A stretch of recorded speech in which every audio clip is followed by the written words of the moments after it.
आज हम अपने जीवन में बहुत सारे ऐसे कर्म करते हैं जहाँ पर हमें पछतावे के अलावा कुछ नहीं मिलता।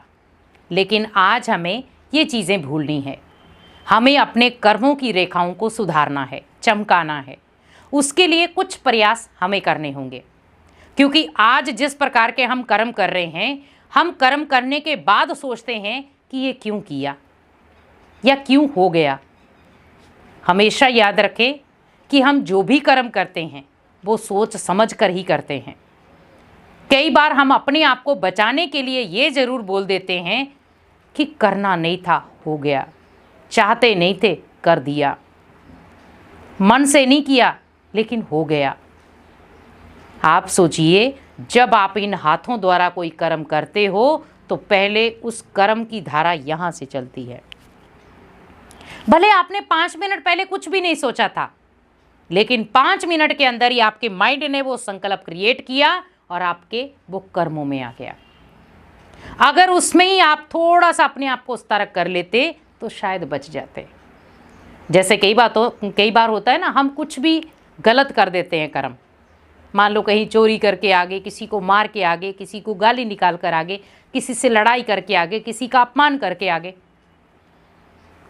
करके तो आगे घर पे आए तो हम क्या कहते, अरे थोड़ी देर उस समय बोल अपना बंद रख देता तो शायद इतना बड़ा हंगामा नहीं होता। अब मैं अपने हाथ को थोड़ा कंट्रोल कर लेता तो शायद इतना मेरे घर वालों को सहन नहीं करना पड़ता। तो हम क्या है, करने के बाद सोचते हैं। तो बच क्या जाता है हमारे पास? पछतावा, और कुछ भी नहीं।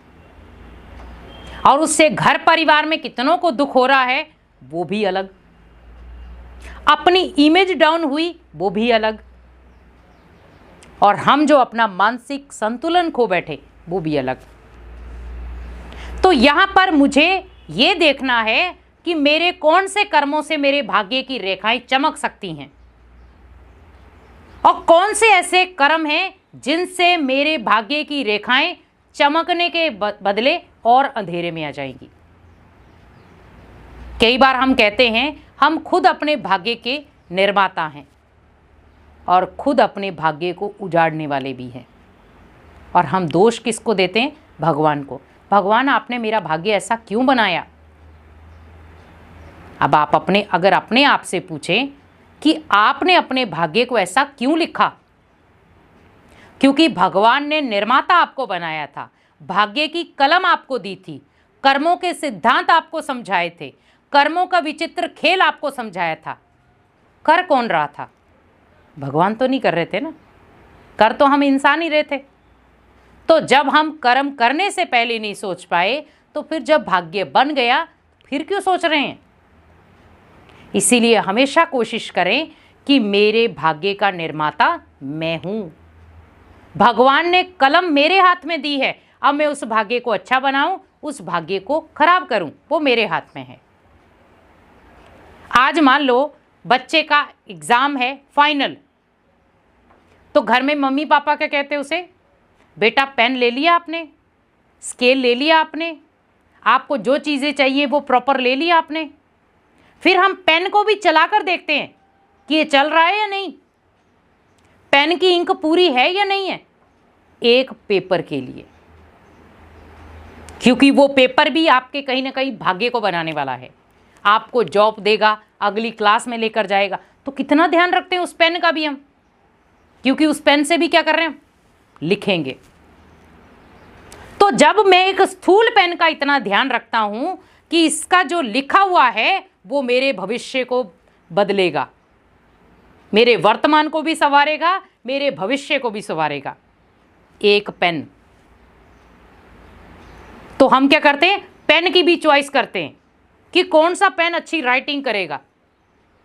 अब सोचो, भगवान ने तो मुझे कलम दी है कि बच्चे कलम तेरे हाथ में है, अब या तो उस कलम को तू तोड़ दे या तो उस कलम से बहुत अच्छा अपने भाग्य का लिख ले। लेकिन हमने क्या किया, उस कलम को तोड़ दिया, क्योंकि कहीं ना कहीं हमारा दूसरों के प्रति ईर्ष्या, द्वेष, नफरत, घृणा, क्रोध, जेलसी, ये सब चीज़ें क्या करती, हमारी कलम को तोड़ देती। मान लो किसी सामने वाले का भाग्य बहुत अच्छा है, उसको जॉब भी अच्छी मिल गई, उसको घर परिवार भी अच्छा मिल गया, स्टेटस भी अच्छा मिल गया, शरीर भी उसका अच्छा है और उसे जो चाहिए था वो भी मिल गया। यहाँ पर उसके भाग्य को लेकर के हम चिंता में आ जाते हैं, उसका ऐसे कैसे बन गया। हमें यहाँ पर चिंता करने की ज़रूरत नहीं है। उसने अपनी कलम को एक सही तरीके से पकड़ा है, इसीलिए उसने अपने भाग्य को खुद चमकाया है, खुद लिखा है। तो वैसे तो आप भी कर सकते हैं ना। तो पहले अपनी कलम को देखें कि क्या मेरी कलम भाग्य को लिखने वाली है। तो कलम कौन सी है? कर्म। तो कर्म रूपी कलम जब आपके भाग्य का निर्माता बनेगी तो ऑटोमेटिकली आपके कर्म भी श्रेष्ठ, तो आपका भाग्य भी श्रेष्ठ बन जाएगा।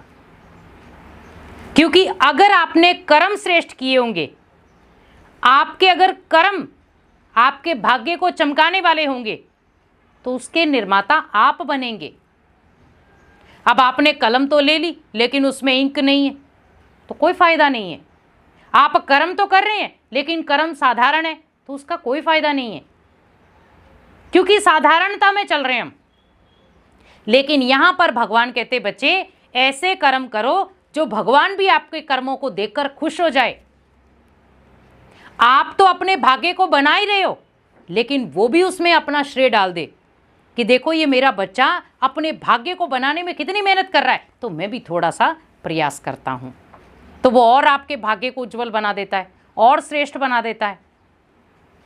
और वहां पर कई बार एकदम से हमारा जीवन टर्न होता है, परिवर्तन होता है, और कहते हैं कि हमने सोचा नहीं था कि ऐसा कुछ होगा। जैसे अचानक आपको पता चल जाए कि मेरी कल लॉटरी लगने वाली है और सुबह फ़ोन आया आपकी लॉटरी लग गई है, क्या होता, हम खुशी से फूले नहीं समाते।